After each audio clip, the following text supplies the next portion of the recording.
It is the word that delivers you. ஆனா நான் சொன்னேன், நான் தலையில கை வைக்க வேண்டிய தேவை கிடையாது.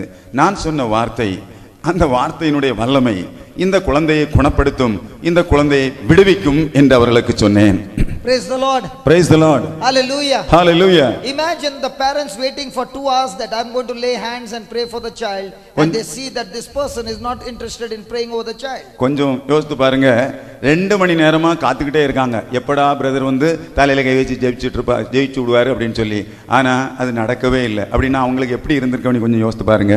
I told them I would rather be coming to your house to teach you how to make a chapati instead of you calling me to make a chapati every day.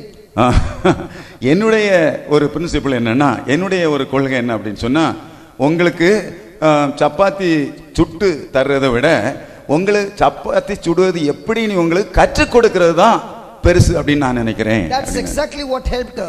அதுதான் அவர்களுக்கு உதவி செய்தது. When the doctors kept on saying that your child is sinking, she kept remembering what was taught and she kept on speaking God's word.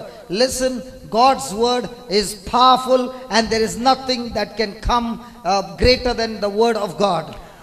டாக்டர்கள் ஒன்று சொல்லி இருக்கிறாங்க. என்ன சொல்றாங்கன்னா, அந்த குழந்தை சாவின் விளிம்பில் இருக்கிறது, அது செத்துக்கொண்டு இருக்கிறது என்று சொல்லும்போது அந்த வார்த்தையை முறியடிக்க இவர்கள் இறை வார்த்தை, நம்பிக்கை ஊட்டக்கூடிய இறை வார்த்தையை திரும்ப திரும்ப திரும்ப சொல்லி அந்த சிந்தனையை அவர்கள் முறியடித்தார்கள்.